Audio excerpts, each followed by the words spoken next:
Hello, beautiful beings. I'm Mama Belle from Mama Belle's Tarot. Welcome to my channel. Tonight, I'll be doing a mind, body, soul reading for Aquarius. The messages in this reading are for any part of your chart in this sign, with special emphasis on sun, moon, and rising. Before we get started, I wanted to take a moment to say that this is a general reading and not meant as advice of any professional sort, including but not limited to medical or legal advice. Most importantly, I would like to say thank you for clicking here. If any of this reading resonates, please feel free to like, share, subscribe, and comment. Now on to the reading. Hi, Aquarius. We are going to be starting with the Tarot of Curious Creatures by Chris Ann. We're going to get a card for the mind, the body, and the soul. We're also going to get a card for the overall theme of the message and take a look at the bottom of the deck. The bottom of the deck for me is advice going forward. So let's get started.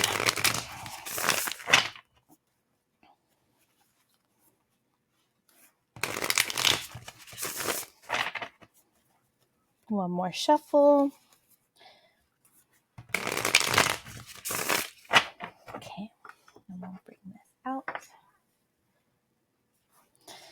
And what does Aquarius need to know in regards to their mind? What does Aquarius need to know in regards, to their mind? Okay. You have the Tower and the Three of Pentacles. What does Aquarius need to know in regards to the body? Ace of Cups. Okay, what does Aquarius need to know in regards to their soul? What does Aquarius need to know in regards to their soul? You have the Hanged Man. What is the overall theme of the message for Aquarius? What is the overall theme of this message for Aquarius? The Nine of Swords. And the advice going forward is the Sun.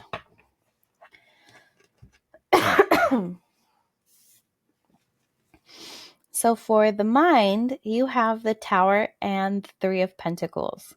So something tells me that there's a lot of big shifts in your mind and that it's going to take some teamwork to really get you feeling good. And this doesn't have to be your typical teamwork. This doesn't have to be physical people here with you working on this. It can be somebody, and again, not medical or professional advice.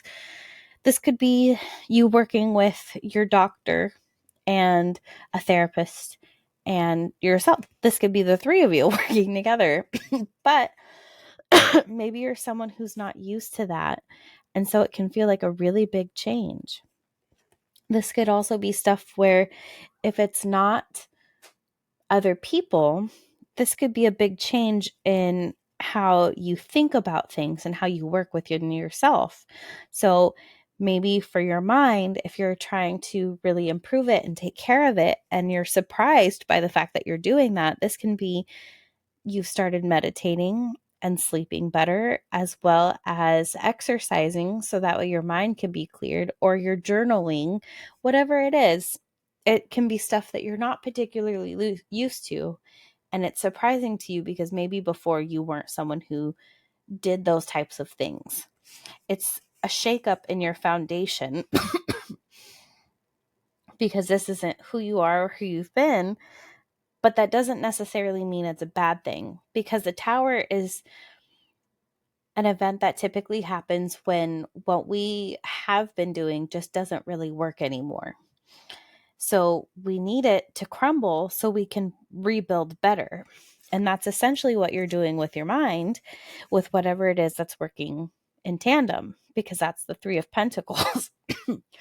It's all about working in tandem, working together. This is also stuff that is not just surprising, but it's probably going to take at least a little bit of time, because pentacles represent years and you've got 3 of them.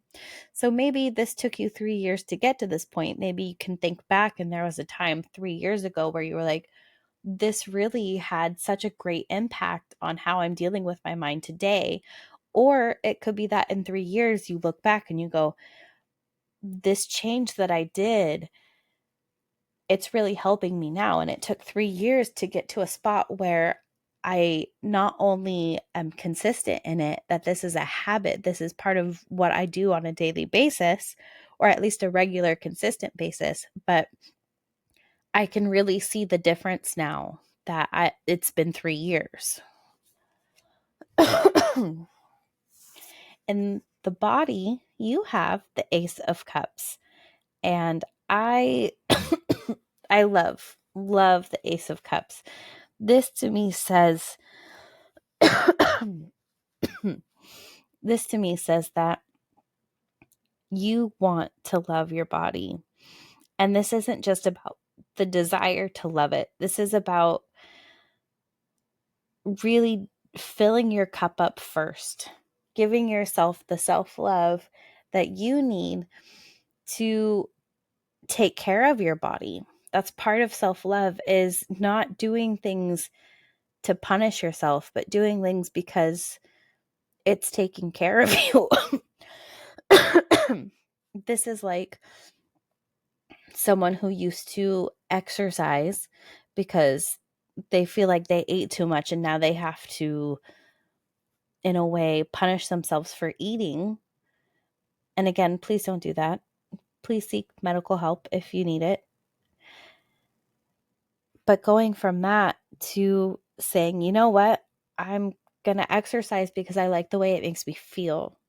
I'm going to exercise because my body needs this to live its healthiest life, and I'm going to give that to me.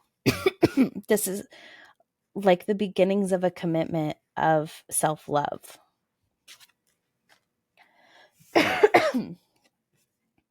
For the soul, you have the Hanged Man. To me, this says that on a soul level, you've gained some enlightenment. If you look there, there's like rays almost of sunshine, and it looks like his head is just glowing as if he's gained new knowledge. He's gained a new perspective. And this to me is saying that you just needed a pause for where you're going, or for where you're at, to get a little bit of perspective on where you want to go, so that way you can get there better. This doesn't, to me, say that you stopped doing necessarily because you just didn't feel like it. This to me says you had a purpose. You wanted to learn something new. You wanted to see things differently. So you hung upside down for a minute. You paused for a moment. That way you can eventually get down and move forward and transform. After the Hanged Man is the Death card, and that's all about transformation. So to me, this says that, and because this is also the second out of 3 major arcana cards in your reading, these are big changes that are happening. You aren't there yet, but you are about to head into a moment where there's going to be transformation on a soul level. So right now you're in this period of just gaining perspective. Stay there while you need to learn what you need to learn. It's okay to pause. The overall theme of this message is the 9 of Swords. The 9 of Swords is right before the 10, which is the end of the cycle that's really painful. The 9 of Swords represents basically really scary, awful things, nightmare-like things, and it's hard to remember that you don't have to stay stuck there, especially when everything feels so bad. It's easy to forget that no moment is permanent. this also to me reminds me a lot of the transformation message that I was really getting when I was reading about the Hanged Man for you. The Tower also reminds me of transformation, but it's more like surprise and changing of structures, whereas transformation it can be everything. And to me, this says that you're on the precipice of big changes and of big healing.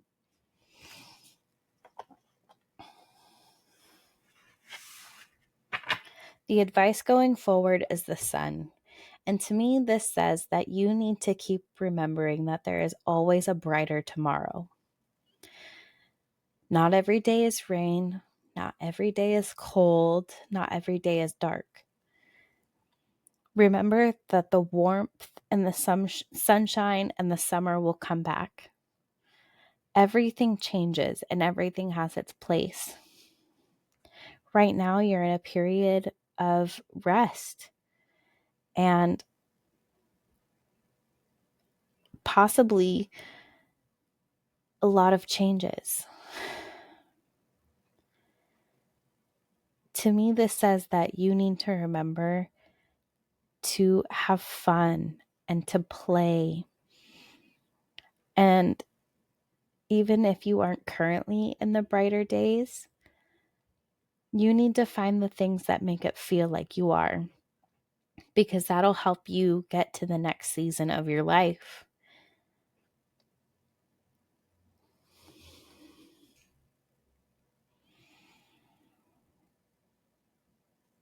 Sorry, I'm trying to make sure because I've got like little goosebumps right now going on.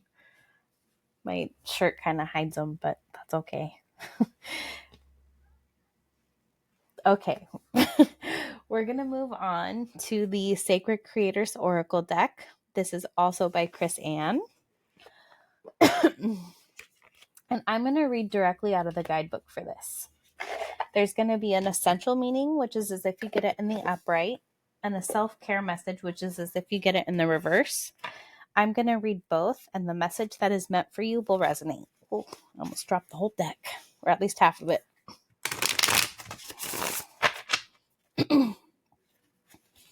Give it a couple shuffles.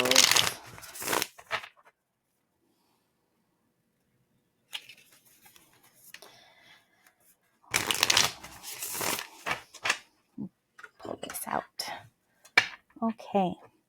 What message does... Okay. It's like 4, but all right. So it looks like we'll need both of these. So you have Creator Fire, which I kind of like that it's right next to the sun. A big giant ball of fire. You have card number 26. Bliss is worth creating from.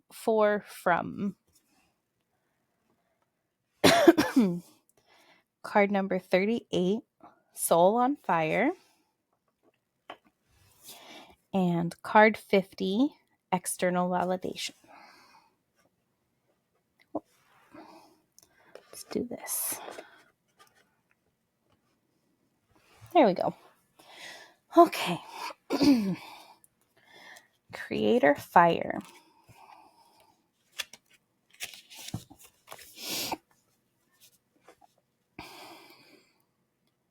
Fire is connected to passionate and enthusiastic energies. It is present in the zest of impulsivity and spontaneity, and in the spark of new ideas. Its realm is one of quick movement and intense creativity. Fire also relates to destruction and rebirth, and to vital purification. What can fire teach you about the present? And what can your passions and desires teach you about what's yet to come? Is there something that needs to be burned down in order to rise again? What does the intensity of your creative flame whisper to you now? Is your creative force being stoked and tended? Element of Fire Deep Dive. Light a candle to begin and dive into feeling your passion.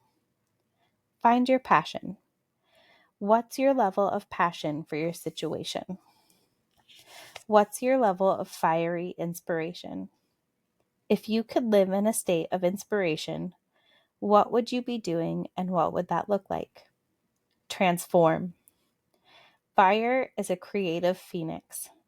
It transforms things into their basic elements and gives them new life as mineral parts of another being. It begins anew. Meditate on the phoenix. When you are reborn like the phoenix, what does your life look like? Dance.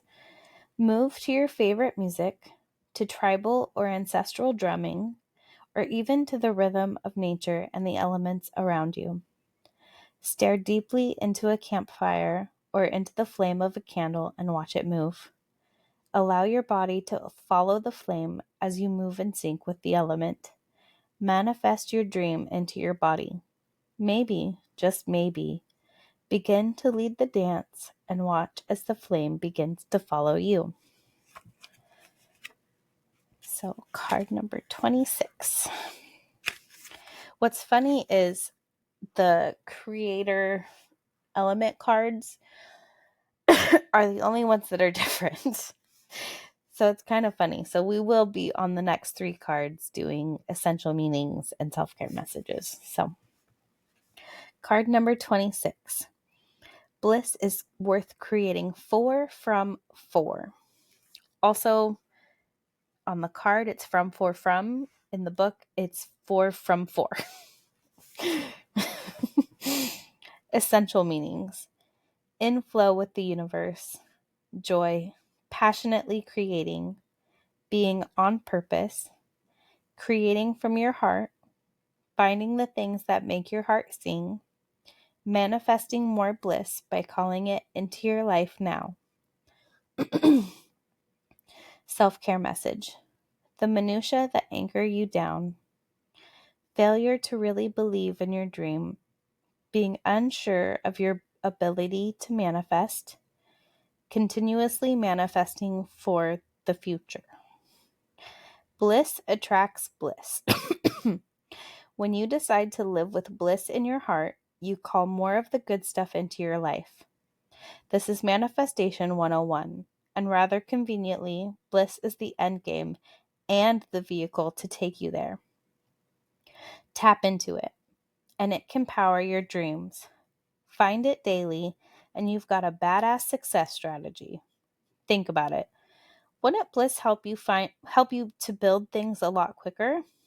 Wouldn't your dream feel a whole lot closer and way more possible if you remembered that you had bliss on tap whenever you needed it? Do you desire a high tolerance for risk, increased productivity, to rid your system of toxins and stress? You can rewire your brain to pump out the happy hormones that make it all possible. So find more joy in your life and give yourself an edge when facing challenges. If you've been working on it already, keep going.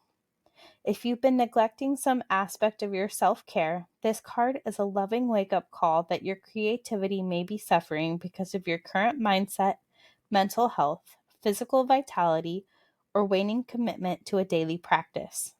It's time to do the work, sweet soul, because wiring your life for joyful bliss is your best success strategy.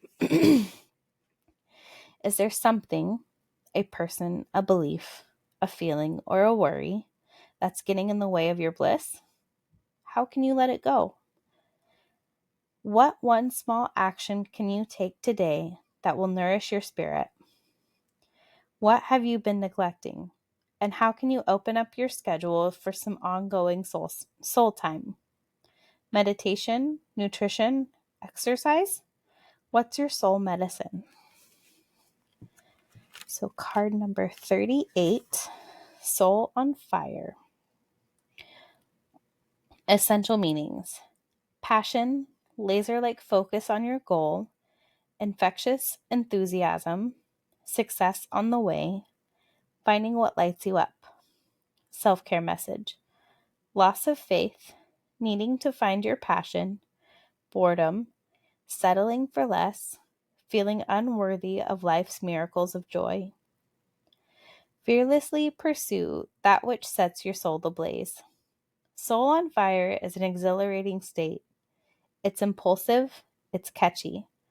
It is the one tunnel vision option that lies ahead of you that you absolutely cannot stop thinking about. It's passionately obsessive and thrilling, and it's always filled with warm spirals of escalating energy. What do you see when you look at your tomorrow? Does it reverberate excitement? Is there fire energy there? If there isn't, you may be running after empty substitutes for your dream, and it's time to find true zest for your journey.